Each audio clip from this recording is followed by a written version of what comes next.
Hello again and welcome to another Warhammer 40k Mordian Glory video. In today's video, we will be reviewing all of the Astra Militarum Warlord traits that you can get in your 9th edition Codex and taking a look at which ones are good, bad, and downright ugly. Hopefully, you will be able to use this video as a guard commander to avoid any particularly bad warlord traits and include some of the good ones in your army.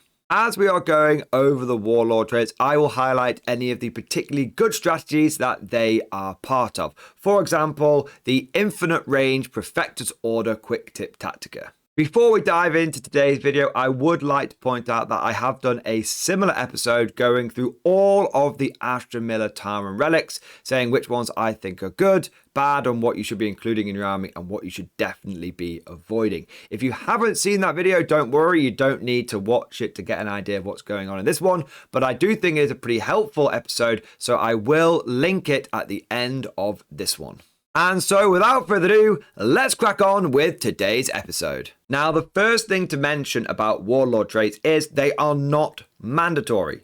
One of the things that a lot of new players get mixed up on is they think because they have to designate a warlord, they have to spend a command point and get a warlord trait for that model. That is not the case whatsoever. If you choose that you do not want to have a warlord trait for your army, that's absolutely fine. In fact, many armies will benefit from just having the extra command point and not bothering with taking a random warlord trait they've kind of just chucked in because they thought they had to. So that's the first thing to be aware of. However, I personally believe that warlord traits on the whole across Warhammer 40k do tend to be worth it. Most armies will benefit from taking one. You don't necessarily need to build your whole army around a special warlord trait. There are those that are just universally useful and take all comers. I personally tend to include a warlord trait in my army. But that covers warlord traits in general. Now let's start getting into the nitty gritty of the guard stuff in particular. And we're going to start off by explaining that there are two types of warlord trait in your codex. There are the Astra Militarum warlord traits and there are the Militarum Tempestus warlord traits. Astra Militarum traits are those that you could put on your normal guard officers like your Cadian Castellan, your Death Corps Marshal, your platoon, and your Cadian command squads. These guys can take Astra Militarum warlord traits. The Militarum Tempestus warlord traits are for your scions. They get their own special ones. Now what's interesting is a Cadian Castellan can only take Astra Militarum warlord traits. But a Militarum Tempestus command squad can either take Astra Militarum or can take Militarum Tempestus. They actually have that extra layer of flexibility. But you can't take your standard platoon command squad or Cadian Castellan or anything like that and give them a scion trait. They can't know it. So it's kind of interesting that the scions get access to all 9 of the warlord traits we're going to be looking at in a moment, but the regular guard officers only get access to the first 6, which are your Astra Militarum ones. Now, before we get into the specific details of each warlord trait, there's a couple of important stratagems and a golden rule that I want to go over first. So the important stratagems are the warlord trait stratagem, the officer cadre, and the field promotion stratagems. Now, the warlord trait stratagem is very straightforward. You can spend 1 command point and you can generate a warlord trait for your warlord model. So, for example, if you're running a Cadian Castellan and a platoon command squad in your army, and the Cadian Castellan has to be your warlord, then you can go, right, I'm going to spend 1 command point and I'm going to give that Cadian Castellan one of the warlord traits. This is a core stratagem that you'll find in the main rulebook and any of the competitive supplements such as Arcs of Omen and the various Warzone books as well. You then have Officer Cadre, and this is a stratagem within the Guard Codex. This allows you to generate a warlord trait for a character who is not your warlord. It is very, very important. Often, you will not want to bother putting a warlord trait on your Cadian Castellan.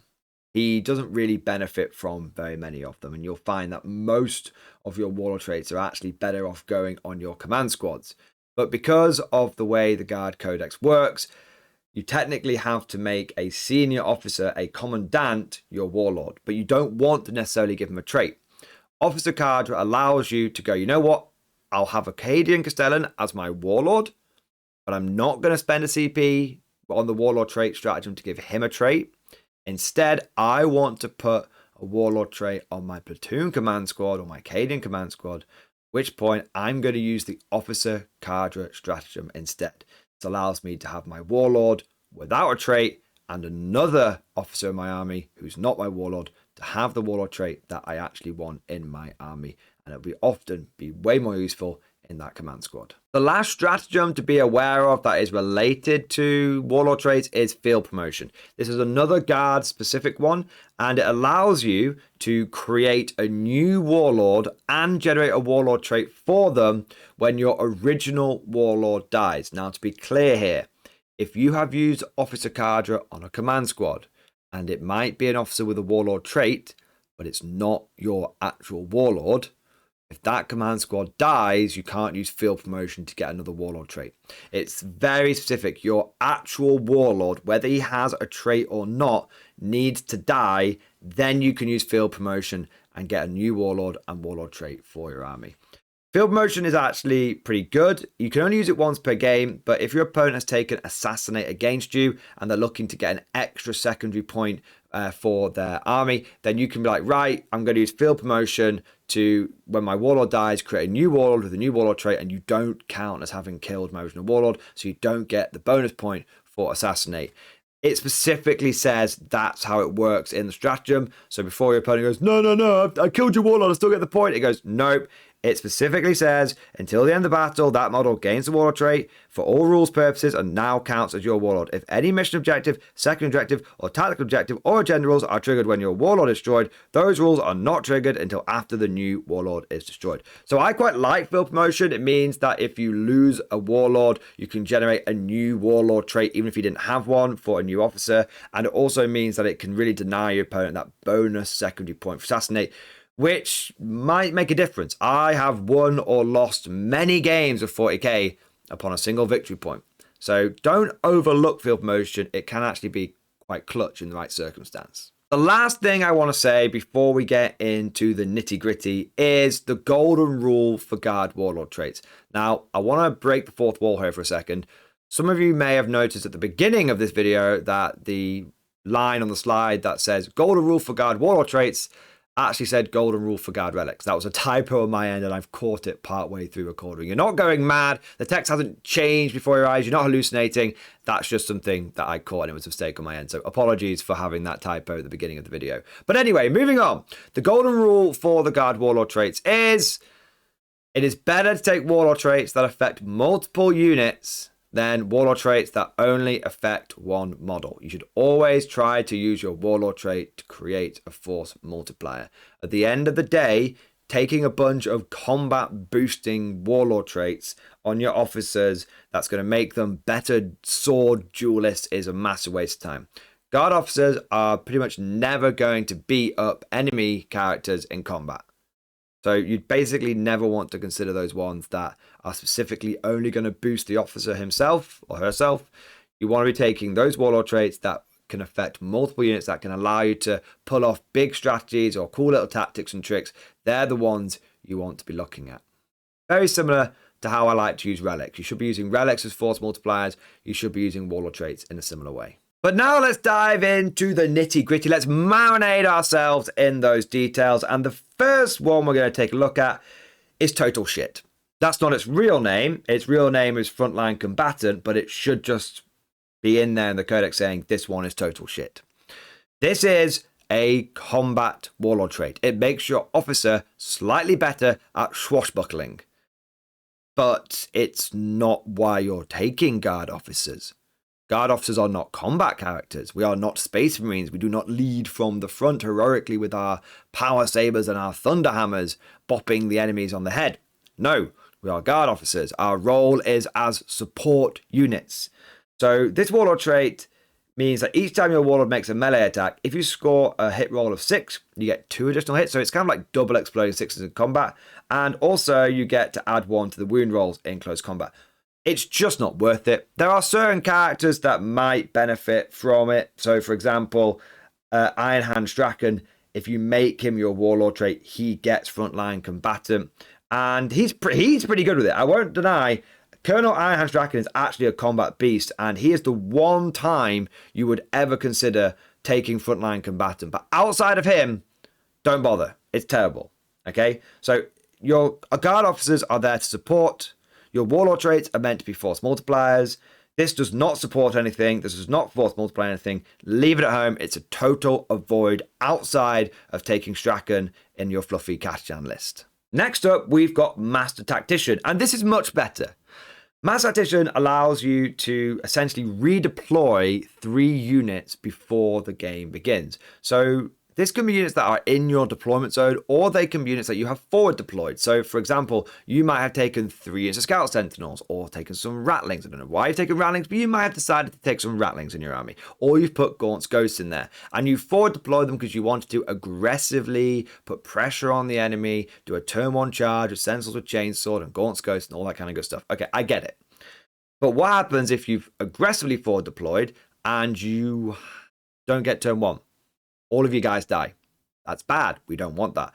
This is where Master Tactician comes in, because you can redeploy those 3 units that you have been aggressive with and you've infiltrated forward, and you can just bring them back home and put them back in your deployment zone. So that's pretty good. Another way you can use this if you have got a big IQ and a wrinkly brain and you can play 4D chess is where you will start your army off when you're deploying it, and you'll deploy some key units out in the open. And you try and look like you're a newbie player, you're incompetent, you don't know what you're doing. And you take your big, vital, important unit and you stick it out in the open. And your opponent goes, oh, my opponent's a noob. I will deploy to counter this. Ooh, I will deploy so that if I get first turn, I will blow that unit off the table. Ha, how clever am I? And then first turn goes off and you go, right, I'm going to redeploy everything over to the left flank instead of the right flank. And your opponent's like, wait, what? I've just been wrong-footed. This is terrible. I'm totally out of position. That is a lot harder to pull off, but potentially is a lot more effective if you're playing against a slower moving army that really can't get over to the other side of the board very quickly, can't redeploy itself, can't redirect if you've changed the focus from the left to the right flank. Then this can actually be really big. It will allow you to get forced concentration. It will allow you to wrong foot your opponent and could potentially win you the game, because I will tell you right now that games of 40k are most commonly won and lost in deployment. I cannot tell you the number of games that I know that I have lost because I've just messed my deployment up. I just know I've gone, oh, bloody hell, that's such a stupid decision. I've seen my opponent take advantage of it and there's nothing I can do. Deployment is super, super important. Master Tactician allows you to do deployment shenanigans. Therefore, Master Tactician is a good warlord trait and it's definitely one you should consider. However, it's not an auto-include. The reason it's not an auto-include is, in my opinion, you need to kind of build around it. You should probably be taking those Sentinels and those forward deploy units. If you are, you should probably be taking Master Tactician. If you're not including Sentinels or other forward deploy units, you probably don't need to bother with it. Next up, we have the most take-all-comers, nice, decent, balanced warlord trait. It's neither broken nor overpowered. It's neither total shite. It's right down the middle. We've got Grand Strategist. This is probably the only warlord trait that you could just slap into every list you're thinking of taking and not have a big game plan for it. All right?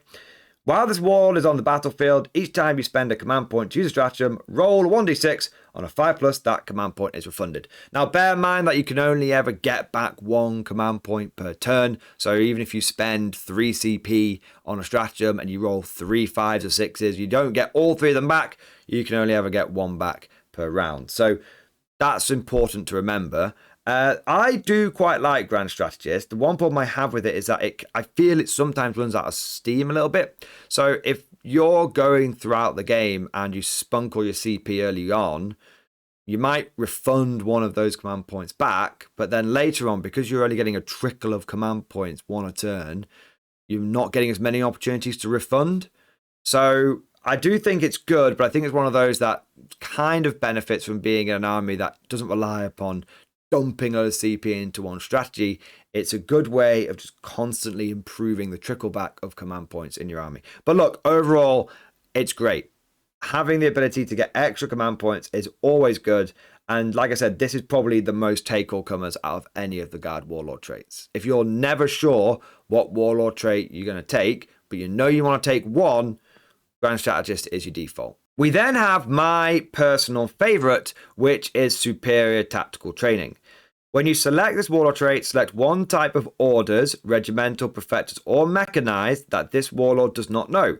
This warlord knows those orders in addition to any others it knows. So I really like this because I think it is fundamental to creating one of my auto-include tactics, which is the command squad with perfectors orders. Now, the reason you would take a command squad and the reason you would put superior tactical training on it and the reason you'd go for perfectors orders is it allows you to do long range fall back and shoot. Because one of the perfectors orders you've got allows you to fall back and shoot or charge. Now, you might say to me, Mordian, why wouldn't you just take a commissar in your army? Why would you bother spending valuable CP on this? Well, the main problem I have with commissars is that they only have a 6-inch order range. Which means that if you're playing a game of 40k and you've got your commissar over on your left flank, but the enemy assault force comes in on the right flank, then the commissar's not really in a position to do fall back and shoot. And so your army ends up getting tied up, you start losing valuable firepower, and being able to fall back and shoot is such a massive tactic that not having it in a list is almost like an alien concept to me. So I really do like having the command squad because it doesn't matter if they come in on the left flank, they come in on the right flank. I've got a 24-inch range. I'm pretty much always going to be able to get that fall back and shoot where I need it. The great thing about this war trait as well is it combines with a couple of relics really nicely. So it combines well with the auto reliquary of Tiberius because that allows the command squad to do 2 orders. So if you get contacted on the left and on the right, you can do 1 fall back and shoot on the left, 1 fall back and shoot on the right. You're having a great time. Also means that if you get contacted on the left, it allows you to do fall back and shoot over there with your 24-inch range, but also leaves you with another order in the bank in case you want to tell some other units that aren't being contacted to take aim or move. Gives you that bit more flexibility. Also pairs really well with the Clarion Proclamatus. This is the super relic Voxcaster that gives you infinite range on your orders. Again, it's one of those where you might find your command squad is slightly out of position. You really need to be able to do a move to something far across the board or a fall back and shoot far across the board, and you can't do it because you're out of 24 range. Well, guess what? Clarion Proclamatus is there. So I really like the Spirit Tactical Training because it combines well with relics. It has really good tactical capabilities, and there's pretty much never been a battle that I've been in where it's not been useful and I've gone, you know what? I wish I didn't have these long-range perfectors orders. For me, it's my auto-include. Now, to be honest, we've kind of peaked with the Warlord traits for the Guard now. The last 2 are okay or, frankly, just bad. So we'll start off on the bottom, which is Old Grudges. I personally think that Old Grudges is pretty terrible. I see some people trying to make it work in certain matchups. It'll be amazing. You're taking on knights. If the knight meta ever truly returns, Old Grudges probably has a place. But until then, I personally don't find it very useful. How it works is, at the start of the first battle round, select 1 enemy unit. A single unit. Not their army. 1 enemy unit. Until the end of the battle, this warlord gains the following ability. Old Grudges Aura. While a friendly platoon or battle tank squadron unit is within 6 inches of this warlord, each time a model in that friendly unit makes an attack against the enemy unit, add 1 to the wound roll. So it is really good if you're going up against those elite big unit armies like knights, but it only affects 1. What if you're facing off against baby knights, where there's like 13 war dogs running around? Suddenly, this thing is basically useless. Old Grudges personally is a fluff one. I feel like it's something you'd take if you are playing against the same opponent over and over again. They use something like a big Knight Castellan that's always dominating or wrecking you. And you're like, you know what? I'm going to stick Old Grudges in there because my army now has a grudge against that unit. It's cool, but the problem is that it only affects 1 unit. And frankly, that means when that unit is dead, this Warlord trait is a complete waste of time. So I don't like Old Grudges personally. I find it way too situational. It's not even good in the matchup it was like originally designed for, which is Knights, now that baby Knights are everywhere. So overall, Old Grudges gets left on the shelf. And last but not least, we have a decent one here. It's all right. We've got Lead by Example. This Warlord can issue orders to its own unit, even though you cannot normally select officer units when issuing orders. This one's quite interesting. The way that I personally like to use this the most is on tank commanders, because tank commanders can't issue orders to themselves, and that means they typically don't have access to reroll ones. But considering one of the best turret options out there for your Leman Russ is the plasma turret, you really want a source of reroll ones on that bad boy. So being able to take a tank commander and being able to put lead by example on him, and then putting the auto reliquary of Tiberius on him, which allows him to tell himself to reroll ones, and then he can still tell the Leman Russes around to reroll ones, is pretty nice.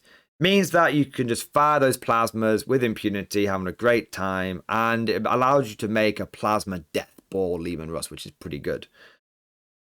The other way you can use it is on more like combat focused command squads. So if you're taking a dreadnought and you've given your officer, you know, a power sword or power fist, and you've given one of the other guys in there a power fist, and you've gone for as many combat weapons as possible, and you've got Naught Dead Dog in there, you might be thinking to yourself, you know what, I want a squad that can fix bayonets. I want my command squad to be able to fix bayonets. Really good way of doing this is on like a Scion command squad, because you can be like, right, I'm going to put lead by example on my Scion commander. He's going to have his attacks, and then, you know, we're going to have all of the guys in that squad are going to have 2 attacks each. They're going to get exploding 6s because of stormtroopers. We're going to tell them to fix bayonets. We're going to have Naught Dead Dog in there as well. It's going to be great. That is one way you can use lead by example. Personally, I feel like it's better on the tank commanders. I feel like Naught Dead Dog and Dreadnought style command squads and combat command squads are more tanky than combat focused, and they don't really need orders for that tankiness. So in my opinion, it's all right, but it's for tank commanders realistically. Going through each one of these, I would say that frontline combatant is a miss. Mass tactician is good if you build around it. Grand strategist is decent, take all comers.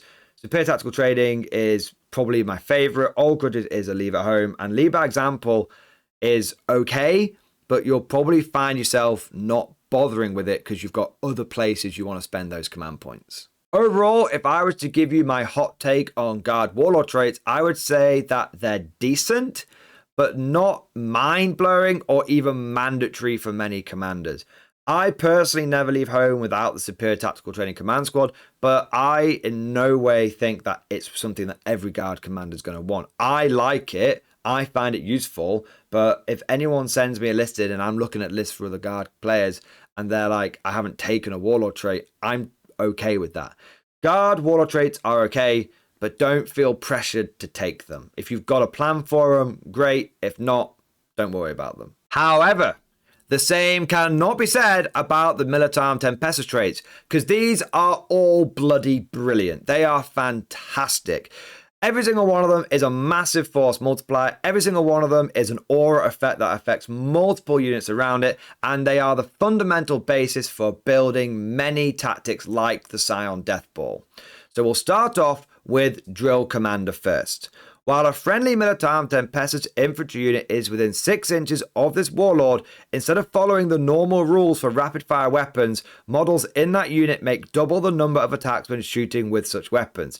For example, a rapid-fire 1 weapon would make 2 attacks at any range. Being able to double tap all of your guns at 24 inch range is so powerful.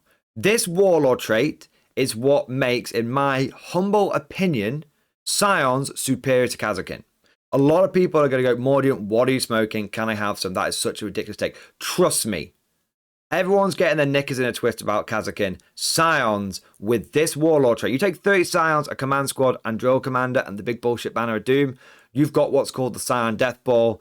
It's probably one of our most powerful tactics right now. It's tournament winning. It's game winning. It's not a nice to have. It's so goddamn powerful. Every single person that I have put onto Drill Commander, that I have put onto the Scion Death Ball, has gone away, come back, and gone, I am no longer Team Kazakin. I am Team Scion till I die. Glory boys all the way. Drill Commander is probably the best Warlord trait in the whole book. And it's purely because it allows your Scions to get maximum firepower from a long range, which allows them to do loads and loads of damage. It protects them because they tend to be further away, so they're receiving less incoming firepower. And it allows them also to just delete units at their leisure. It's honestly so good. If you're in this video right now and you're watching this video, put down in the comment section if you've used the Silent Death Ball and leave a little testimonial for it, because it's honestly that good. And I think it's a tactic that loads of guard players aren't really aware of, but it's so powerful. And the core, the key, the thing that makes it work fundamentally, without it, the tactic just wouldn't work, is that Drill Commander Warlord trait. It is number one in my book by far. Next up, we've got Precision Targeting. This is another brilliant Warlord trait for the Scions. It pairs really well with Drill Commander. If you're taking a pure Scion Force, you're definitely going to want to include it. It works in the same way as the Drill Commander, affects units within 6 inches of the Warlord, and it allows them to ignore cover. I mean, what more do I need to say? It gives you a bigger damage output. It's another force multiplier. Being able to get double tapping and also being able to get ignore cover on a large unit of Scions is great. So Precision Targeting is fantastic, and I think both of those pair really, really well together. Last up, we've got Uncompromising Prosecution. This is again really good, but I think it might suffer from a slight Achilles heel. Again, this is an Aura Warlord trait. It affects units within 6 inches of the Warlord. If they are within half range, you get an extra AP on your attacks. Now, that means that your basic hotshot lasguns would go from AP2 to AP3. If you then told those hotshot lasguns to take aim, they'd go up to AP-4 if you're in half range. It then means your plasma is going up to AP-5. It means that you have melter guns with the same AP value as a volcano cannon. It's really, really strong. The two disadvantages are you have to be within half range. That's not necessarily a problem, but it means that it's not going to be active from turn 1. It might take you a turn or two to move up and to get into range, or you're going to have to deep strike down with it, but then you're not taking aim, so there might be some issues there. The other problem that I think with Uncompromising Prosecution is invulnerable saves. You can have an AP6 weapon, but if you come across someone who's got a 4% vulnerable save, all that extra AP literally means nothing. It's a wasted Warlord trait. And a lot of the time in 40k, you are going to come across people that have got invulnerable saves. 4+ invulnerable saves are not an uncommon feature at all. There's factions that have 3+ invulnerable saves. What are you going to do when you come across a bunch of demons? Obviously, they're not invulnerable, they're demon saves, but they're basically the same thing to this trait. And this really is the main problem, because 4+ invulnerable saves are not uncommon. In fact, everyone and their mum is rocking a 4+ invulnerable save in 40k these days. So I think on paper, it looks great. But you're either going to be coming across those armies which don't have particularly high armor saves or invulnerable saves, or you're going to come across those armies that you only really need AP-2 or AP-3 to kick them onto invulnerable save, or you're just going to come across someone whose entire army has an invulnerable, at which point it's useless. So it looks good on paper, but I think in reality it's probably the one that is the least helpful and is the most situational. So overall, I would say that Warlord traits that you definitely want to consider in your army across both the Astra Militarum and the Militarum Tempestus ones are Master Tactician, Grand Strategist, and Superior Tactical Training, and also Drill Commander and Precision Targeting.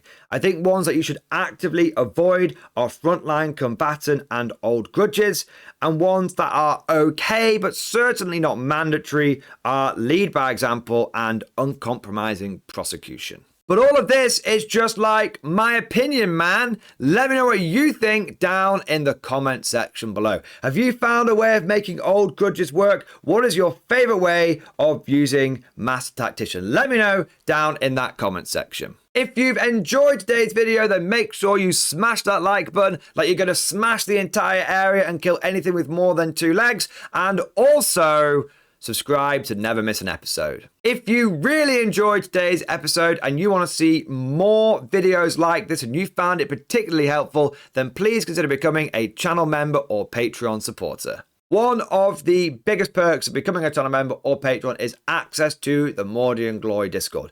This is an online community of almost 1,000 active members. It's always popping off. It's exploded in popularity over the last few months, and it is a really helpful resource. We've got loads of really experienced players in there, and it's also a great place to hang out. We've got painting sections, hobbying sections, tactics, army lists, and we've even got a pretty spicy meme channel as well. And I just want to take a moment now to say a big thank you to all of the latest channel members. So a massive thank you to Andrew Gilbert, Zach Silby, SOP, Andrew Westfall, Eric Dobbs, Osage Backup, Rod Revan, Jacob, Wicked Assassin 55, and Andrew Ali. Thank you guys for doing your part. I also want to shout out to the latest Patreon supporters as well. So big thank you to Jareth, Zachary, Matthew, Erica, Nathan, Dakota, Peter, Tim, and Leslie. Thank you to all of you guys for becoming Patreon supporters. And last, but certainly not least, I want to say a personal thank you to all of my top tier Patreon supporters. These are the War Masters, the people who have truly gone above and beyond the Call of Duty. So a massive thank you to Alan Blunt III, Bonbon Vert, Mark Panconi, Ross Miller, Swordfish Trombone, Watchmaster 134-4, Alex Stengale, John Stubbs, Nick Walsh, Diesel Fox, Tao Tom, and Sly Varney. Thank you to all of you guys. Your generous and ongoing Patreon support is a big help, and it makes a huge difference to the Mordian Glory channel. So thank you so much. I hope you've all enjoyed today's video. Thank you for watching, and of course, as always, I'll see you guys next time.